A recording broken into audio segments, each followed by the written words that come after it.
Ann joins us now. She's got a new book out called Life on the Green, Lessons and Wisdom from Legends of Golf. Ann, thanks so much for making time for us today. How you been? Hey, it's so great to join you both, and thank you for those kind words, Maggie. That was very, very sweet of you. Well, Ann, it's the truth. I've told you that before. I am like the president of your fan club. You know that.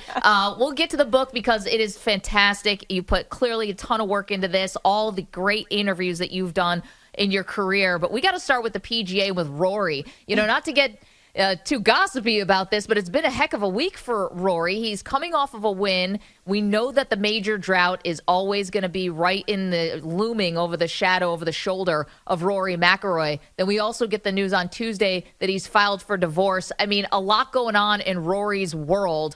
How would you explain what Rory is now facing heading into Valhalla, the place where he last won a major, the PGA in 2014? That's right. Rory McIlroy trying to win his first major in 10 years. And can you believe he's getting divorced? I just was shocked by that. And he goes out and wins the Wells Fargo on Sunday by 5 strokes. And, of course, all this had to have been going on, so it didn't hold him back from playing so incredibly well. But very sad that he and his wife of 7 years, Erica, are getting divorced. And, you know, he has a young daughter as well. So, but he's playing great golf, and he wanted to get back on the policy board with all the negotiations with PIF, the Saudi Public Investment Fund. And so they put him on this transactional committee, so he'll be back in the day-to-day process of that. Rory just likes to have a lot going on, obviously, and he'll just have to focus. I think he, you know, obviously one of the favorites going into this PGA Championship tomorrow, and we'll see how he does with everything going on. And in your book, you talk so much about the mental game. You interview these legends of the game. I was curious about distractions. And forget Rory for a second. What about Scottie Scheffler's got a newborn at home? Is this going to – I mean, he's still the Vegas favorite here. But do you think he could have his A game despite, you know, some sleepless nights? I know, right? I mean, Scotty's just incredible. He's won 4 of his last 5 tournaments, goes home, and his wife Meredith has a baby boy. And, you know, and he came on Monday to practice at Valhalla. He said he didn't want to show up just Wednesday because it wouldn't have done him any good. So, yeah, I'm sure he's deeply conflicted. He didn't want to leave home and the newborn. But, you know, Scotty has that incredible ability to just keep his head down and focus. In fact, I asked him that at the Masters, you know, when he was winning by so many shots. I said, you know, were you enjoying it all, the lead, the 4-shot lead? And he said he just kept his head down. He was taking it in a little bit, but didn't want to risk, you know, not playing aggressive golf. So, yeah, Scotty is just so zoned in on and off the course, and he's going to be tough to beat, I think, even as a new father. Ann Liguori is joining us. She's got a new book out called Life on the Green. And, you know, Ann, who do you like in this PGA? Is it Scotty's world and we're all still living in it, or do you think someone else can give him a real run? Well, Scotty is obviously going to be hard to beat. You can't forget about Brooks Koepka. I mean, we don't see a lot of Brooks Koepka because he's on LIV, but he won his first tournament this year on LIV in Singapore. And, you know, Koepka said that he played so poorly at the Masters, he finished tied for 45th. He said he was an embarrassment. He actually apologized to his team. And Brooks always loves to compete and win with a chip on his shoulder. And that sets this up to be, you know, he's the defending champion. I mean, of the PGA Championship. I mean, unbelievable how great he just performs in majors normally. Now, the Masters was a bit off, so that was hard to understand. But I think Brooks Koepka loves to play when he has really a lot to prove, and obviously he does since he played so poorly at the Masters. So we'll see if he can defend his title. And, you know, he won back-to-back U.S. Opens, 2017, 2018. Then he won 3 PGA Championships, and maybe he'll do it again, back-to-back PGA Championships like he did in 2018 and 2019. You have to really count him in as a huge favorite here.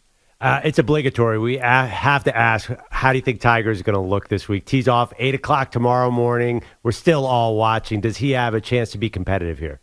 Well, you know, even he says he wishes his game was more sharp. I mean, he's being very honest about his game at this point. And, you know, he finished dead last at the Masters after making the cut, which everybody was ecstatic, and so was he. But, I don't see. I'd love to see him make the cut. It's a really tough walk, this golf course. It's hilly, perhaps not as hilly as Augusta National, but it's a very strenuous walk. So again, it all depends on how his body can deal with, the strenuous walk, the hills, the undulation, and I think he's hoping to make the cut and then see how his body reacts on Saturday and Sunday. And he struggled, obviously, in Augusta, so hopefully he can come back. He looks strong, though. I mean, he's been working out. He's doing everything he possibly can to get that body in shape to be able to endure 4 straight rounds. Ann Liguori is joining us, the award-winning journalist and golf reporter, but has covered every sport throughout her incredible career. Life on the Green is the new book. And also, we should mention the weather is not supposed to be very good either. And I don't know for Tiger how that makes all of his various ailments can't be much easier if the weather is going to be bad and rainy and kind of yucky and gross. And with this book, you've interviewed so many legendary golfers to try to get into their heads. Who surprised you the most out of all these interviews? Yeah, the book is just it's a collection of 12 legends, 6 men, 6 women, and I wanted to get their take on what they learned from their iconic golf careers that they bring to their day-to-day life. So it's really a lot about life wisdom and incredible stories. So two guys actually surprised me the most. Padraig Harrington told me that he has fear, not just nerves, when he gets to the first tee. And he talks about embracing that fear and that it's very normal to have that fear, which I think is just incredible. 3-time major champion Padraig still has that much fear when he goes to the first tee. Well, will he shank the first tee shot? Will his game not show up at all? So I thought that was really, really interesting. And then Bernhard Langer, the winningest player on the PGA Tour Champions, he came from so much poverty. I didn't realize how poor his family was. And he talks about he wasn't even supposed to be here because the doctors told his mother she shouldn't have the baby or she wouldn't make it, and neither would the baby. And he just goes on with this incredible story about his early days and how he started caddying just to get a couple coins and feed the family, right? And he had such a great knack for caddying. It was a natural talent. And then he turned pro at the age of 15 and got a sponsor, a wealthy businessman, to sponsor the early days of his career. And, you wonder how at 66 years of age, somebody like Bernhard Langer continues to want to train and travel the world and put in the time that it takes to really play well and to win. And he got to go back to his story, his childhood stories, and all he had to overcome as a young boy. So some of these stories are just fascinating. I think all of them are fascinating, but I think I learned a lot, Maggie, that I hadn't learned from these pros in years of covering golf. So, and again, the themes are universal. Gary Player talks about pursuing your passion. Annika Sorenstam talks about there's no shortcuts to success. So we all can learn from their life wisdom. And I'm curious about the generational difference. Different generations are represented in the book, going back to Jan Stevenson and Nancy Lopez and Annika Sorenstam and Gary Player. Are golfers today built the same way mentally as they were back then? There's obviously, it's a different sport. There's more money. There seems to be different things going on. But what makes a great golfer, is it still the same, or are they made up different mentally? It's an interesting question because there's so much money in the game on and off the course, off the course, obviously, with endorsements.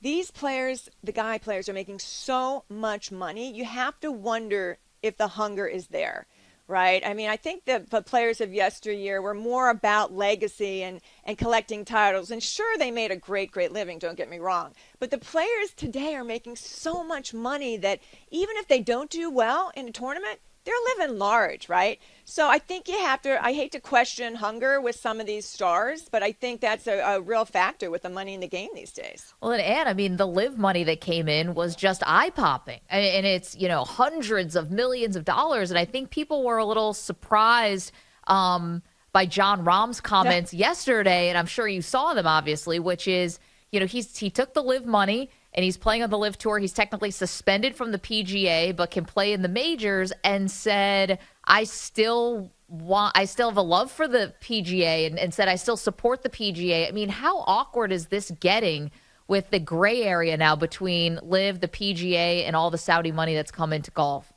Clearly, John Rahm has some regrets, I think, about taking the money. Well, maybe not regrets as far as taking the money, but just leaving the PGA Tour, because when he was asked about this ongoing drama, right, between the PGA Tour and Live, and he says, you guys, meaning the media, keep saying the other side, but I'm still a PGA Tour member, whether suspended or not. He says, I still want to support the PGA Tour. Clearly, he thought that there'd be a deal by now, and he could play these PGA Tour events that he won. But even at the Masters, he said when he passed by the Phoenix Open, the stadium there, he really missed that. He lives in that area. He missed not playing that tournament. So you got to think that he perhaps thought that a deal would be coming a lot sooner. And, when Tiger was asked about, a deal, he said, hey, we're working on it.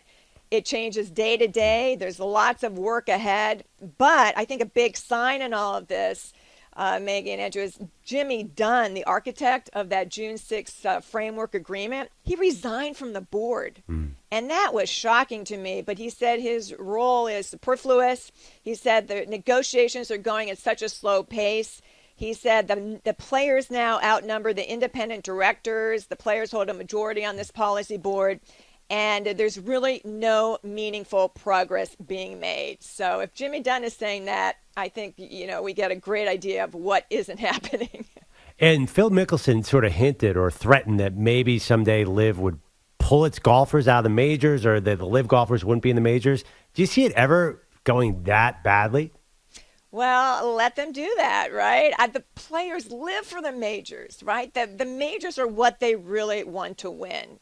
I'm talking about the majority of these players. I think Phil's changed completely since he obviously kind of was the one to initiate this whole Live deal. But no, the players live for the majors. They want to play in. They want to play in the majors. The PGA Tour has 16 Live players. I'm sorry, the PGA Championship has 16 Live players playing this week. So that's what these all players want to do. They want to win major championships. So I don't see what Phil said as happening at all. And congratulations again on the book, Life on the Green, Lessons and Wisdom from Legends of Golf. I mean, I don't have to connect these dots. Father's Day gift. I mean, this is perfect for anyone who loves golf and just as a sports fan too. And thank you so much. Anytime we get to talk with you is always a pleasure. And again, I'm the president of your fan club. I have been for a long time. How you continue to reinvent yourself is just, it's a lesson to all broadcasters, not just women, but especially to people like me. So thank you. Thank you so much. I really enjoyed it. Let's do it again soon. Absolutely. And of course, enjoy the PGA Valhalla.